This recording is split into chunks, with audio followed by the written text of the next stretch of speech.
Anak, tignan mo. Ang daming pinadala ng tatay mo sa atin ngayon. Nay, matanong ko lang.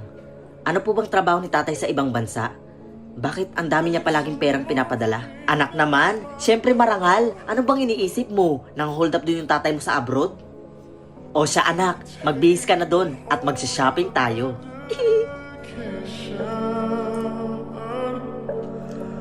To realize what we used to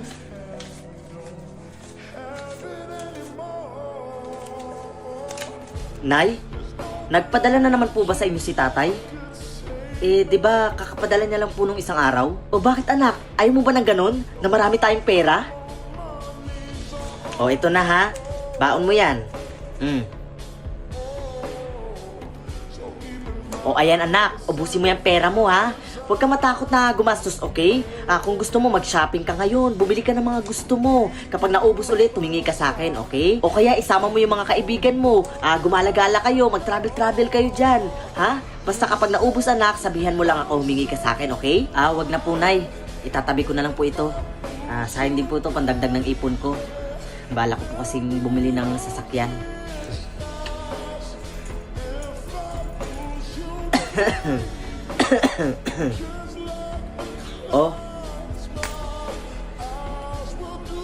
Anak, ano pang hinihintay mo? Subukan mo na yung binili kong kotse para sa'yo. Dali na, nandun sa labas. Subukan mo na.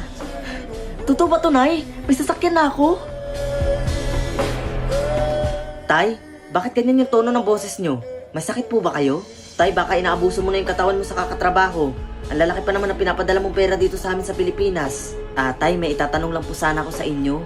Ayaw po kasi sa akin sabihin ni nanay eh. Tay, ano po bang trabaho niyo dyan sa abroad?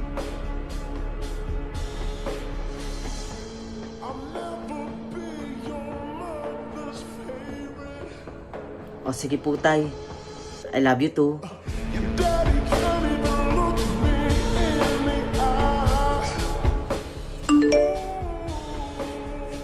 If I was in their shoes, I'd be doing the same thing.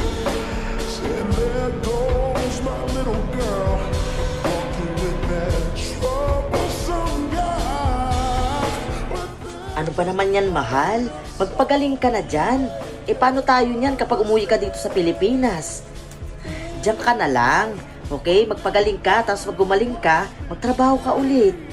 Okay? Tapos pumili ka ng mga makakatrabaho mo, yung mga walang sakit. Nay! Anak! Si tatay ba to? Si tatay ba yan? Sabihin mo na sa akin yung totoo, Nay. Ano po ba talaga trabaho ni tatay sa abroad? Bakit ang bilis natin yumaman? Ito na, sasabihin ko na. Ang trabaho kasi ng tatay mo sa Malaysia, anak,